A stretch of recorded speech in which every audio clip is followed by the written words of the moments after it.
The rain returned the way it always did, soft at first, then insistent tapping against the old wooden windows of the riverside house. I stood barefoot on the cool floor, watching the water bead and slide down the glass. Every storm made this place feel alive again, as if time itself had decided to pause here, waiting for something or someone. And then she arrived. Lalin came just before dusk, her umbrella folded, her hair damp and darker than usual. She carried the faint scent of jasmine and rain, a combination that felt both familiar and brand new. For a long, silent moment, we just looked at each other. The quiet between us was louder than any greeting, filled with years of unspoken words. "I almost didn't come," Lalin said softly, her voice breaking the silence. A part of me had been terrified she wouldn't. "I'm glad you did," I replied, my own voice surprisingly steady despite the tremor in my chest. For days, we had been dancing around the truth, sharing half-finished sentences and lingering glances. The air was thick with memories that surfaced without warning. This house, once filled with our laughter and promises, seemed determined to push us back together, to make us face what we'd left behind. We sat on the floor beside the low table, the tea I'd prepared growing cold between us. Outside, the river swelled, its dark surface carrying fallen leaves and reflections of the gray, stormy sky. Inside, the air was heavy with everything we were too afraid to say. Lalin was the first to speak what we were both feeling. "Do you ever feel like we've lived this before?"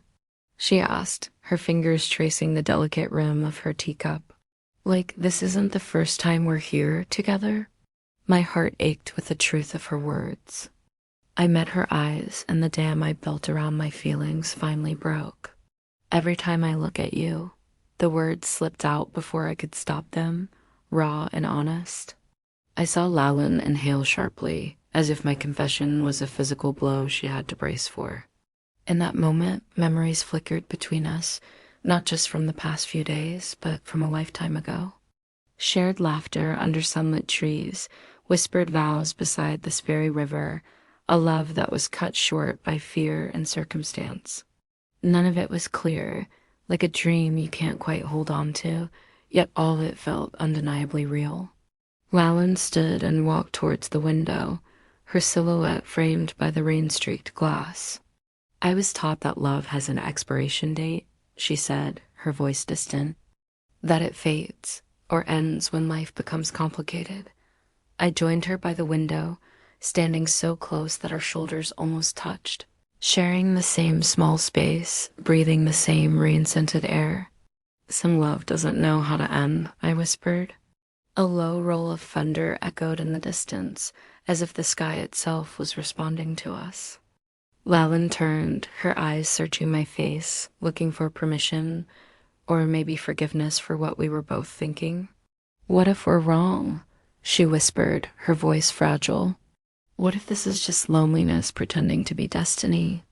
My hand trembled as I reached out, hovering in the space between us for a heartbeat before gently taking hers. The contact sent a quiet shock through both of us, a spark that was both familiar and new. "Then let's be wrong together," I said, my voice full of a conviction I didn't know I had. "Just for tonight." The rain grew heavier, drumming a steady rhythm against the roof, cocooning us from the rest of the world. Lalin didn't pull away. Instead, she stepped closer, her warm breath against my cheek. The world narrowed to the space between us, to the shared, frantic rhythm of our hearts. When she leaned in, it wasn't rushed. It was careful, almost reverent, like approaching a beautiful, fragile memory you're afraid might disappear if you touch it too quickly. Our lips met in a soft, hesitant kiss. It was a question, and my response was an answer filled with years of longing. The kiss deepened, and with it came a wave of recognition that settled deep in my soul. It tasted of rain, of jasmine, and of time itself.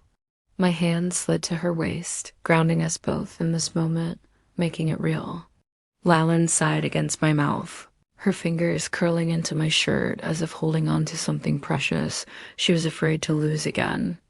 We pulled back slightly, our foreheads resting together, catching our breath.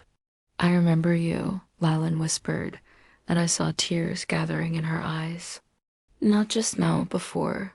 A lump formed in my throat, and I swallowed hard, trying to find my voice.